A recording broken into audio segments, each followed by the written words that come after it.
Hello, ENG 111 students. This is a narrative plotline assignment walkthrough.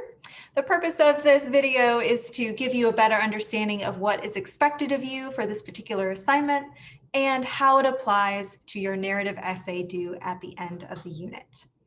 I've provided a template for you under this activity, so that way all you have to do is fill in the blanks. This particular assignment consists of 7 different components for which you will need to fill out. The first is your event, which would have been decided from your brainstorming activity. I've provided an example here from my personal life. I took a trip to South Africa a couple years ago for a couple months with a couple of friends. I'm not necessarily going to talk about my entire trip in my narrative essay. Instead, I want a singular event.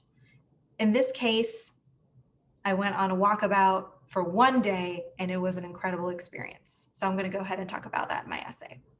After I've determined what my specific event is, I'm going to determine what my purpose is, or why am I even telling this story in the first place. In a perfect world, I would love it if everyone could visit South Africa. It's an extraordinary, beautiful place that I believe everyone should visit if they have the means to. Therefore, my purpose might be to convince my audience to visit South Africa. Next, we have the 5 major plot components of a narrative essay. First, the exposition. Think about this as your introduction. What does your audience need to know in order to logically follow your story? Okay, what is the background information, so to speak?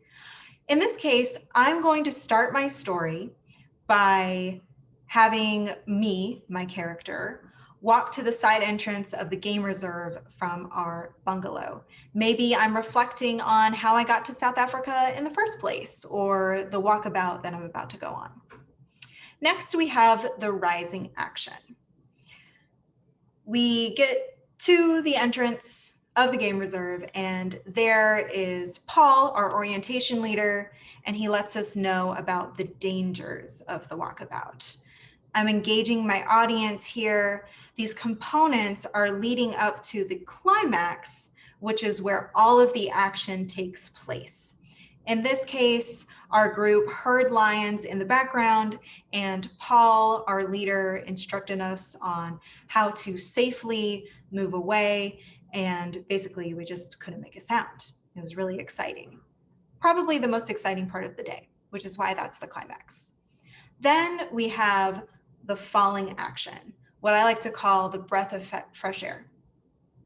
We were able to get to a safe location away from the lions. Phew. Then we have the resolution, or the conclusion. Really, this is the reflection component of your essay. In this case, I reflected on how thrilling the experience was.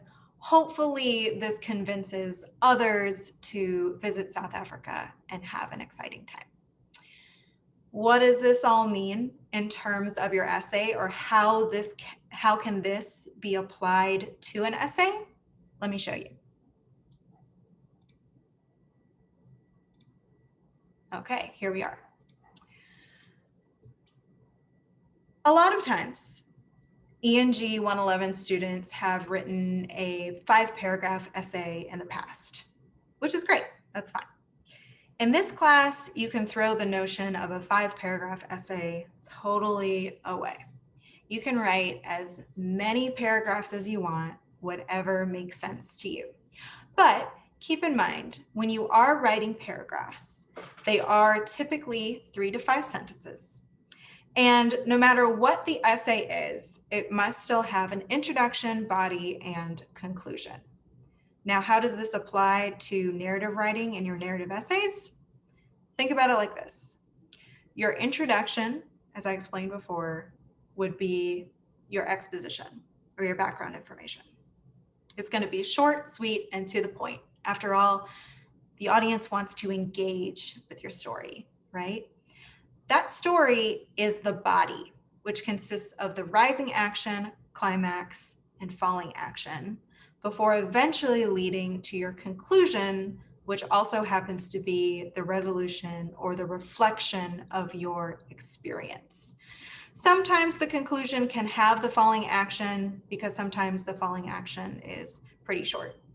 If you want to see an example of what I'm looking for or this plotline activity in action, please feel free to read through the student essay examples in Unit 1 narrative writing under our course hub, our unit hub, so to speak.